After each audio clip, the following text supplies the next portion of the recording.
Friends, வாங்க இன்னைக்கு சூப்பரா உடுப்பி ஹோட்டல்ல கிடைக்கக்கூடிய மல்லி பொங்கல் தாங்க பார்க்க போறோம். நம்ம வெண்பொங்கல் செஞ்சிருப்போம், சக்கரை பொங்கல் செஞ்சிருப்போம். இந்த பொங்கல் ரொம்ப வித்தியாசமாகவும் டேஸ்டாகவும் இருக்கும். அதை எப்படி செய்யறதுன்னு சொல்லிட்டு பார்க்கலாம் வாங்க. அதுக்கு நான் இந்த டம்ளர் தான் பயன்படுத்தியிருக்கேன். இந்த டம்ளர்ல 1 டம்ளர் அளவுக்கு பச்சரிசி எடுத்திருக்கேன். அதே டம்ளர்ல 1/2 டம்ளர் அளவுக்கு பாசிப்பருப்பு எடுத்திருக்கேன். ஒரே அளவுள்ள டம்ளர் தாங்க ரெண்டும். இது ரெண்டுத்தையும் இந்த மாதிரி ஒரு குக்கர்ல சேர்த்து நல்லா 2-3 தண்ணி ஊற்றி கழுவி எடுத்துக்கலாம். இப்போ இந்த மல்லி அரைக்கிறதுக்கு இந்த மாதிரி ஒரு மிக்ஸி ஜார் எடுத்துக்கலாம். அதில் ஒரு 1/2 கட் அளவுக்கு கொத்தமல்லி சேர்த்துருக்கேன். அதை இதை நறுக்கிட்டு இப்படி சேர்த்துக்கலாம். சேர்த்துட்டு இதோடவே ஒரு பச்சை மிளகாயை இப்படி துண்டு துண்டாக உடச்சி சேர்த்துக்கலாம். இதோட ஒரு சின்ன துண்டு இஞ்சி சேர்த்துக்கலாம். சேர்த்து நான் எந்த டம்ளரில் அரிசி எடுத்தேனோ அதே டம்ளரில் 1/2 டம்ளர் அளவுக்கு தண்ணி வச்சுருக்கேன். இதை சேர்த்து இதில் அரைச்சிக்கலாம். அப்போ தாங்க நமக்கு மெஷர்மெண்ட் கரெக்டாக இருக்கும். அரிசி பருப்பையும் நல்லா கழுவியாச்சு. இப்போ குக்கர் அடுப்பில் வச்சுட்டு ஸ்டவ் ஆன் பண்ணியாச்சு. இப்போ இதில் அரைச்ச கொத்தமல்லி ஊற்றிக்கலாம். நம்ம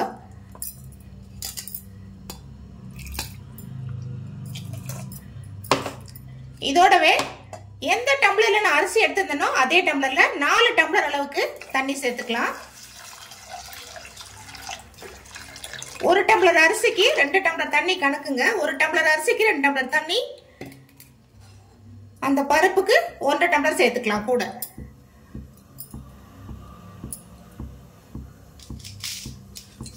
இப்போ இதோடவே இந்த பொங்கலுக்கு தேவையான உப்பையும் சேர்த்துக்கலாம்.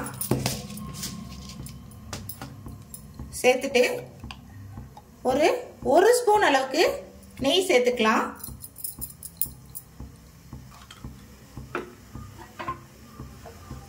சேர்த்துட்டு ஒரு தடவை இப்படி கிண்டி விட்டுட்டு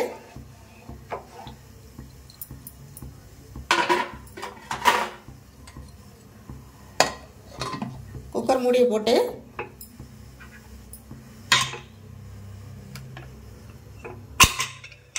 விசில் போட்டு 5 விசில் விட்டுக்கலாம். ஏர் ஃபுல்லா ரிலீஸ் ஆயிடுச்சு. இப்போ குக்கரை ஓபன் பண்ணி பார்க்கலாம். சூப்பரா தயாராயிடுச்சு. இப்போ இதுக்கு ஒரு தாளிப்பு கொடுத்துக்கலாம்.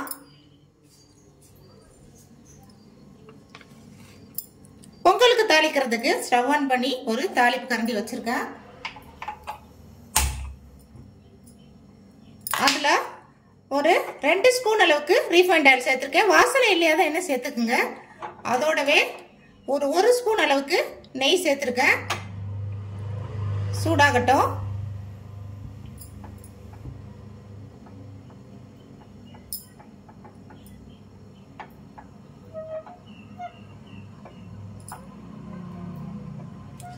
சூடாயிடுச்சு. இப்போ இதுல 1 ஸ்பூன் அளவுக்கு மிளகு சேர்த்துக்கலாம்.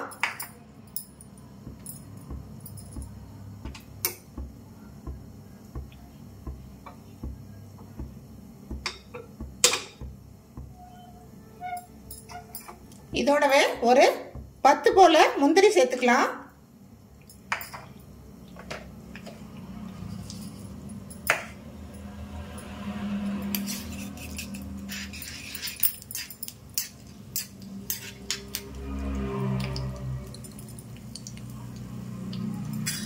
நல்லா பொரியட்டும்.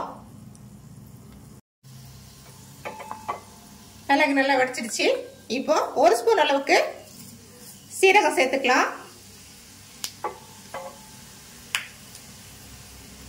சீரகம் பொரிஞ்சதும் கொஞ்சமா கருவேப்பிலை சேர்த்துக்கலாம்.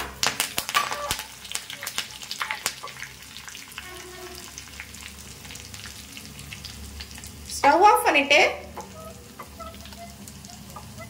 கொஞ்சமா பெருங்காயம் சேர்த்துக்கலாம்.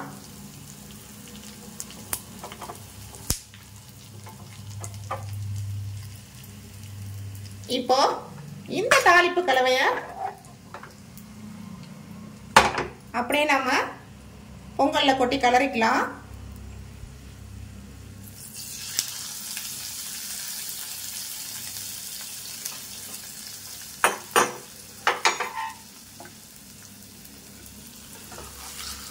அவ்வளோதான் ஃப்ரெண்ட்ஸ், கமகமான வாசத்தோட சூப்பராக நம்ம மல்லிப்பொங்கல் தயாராகிடுச்சு.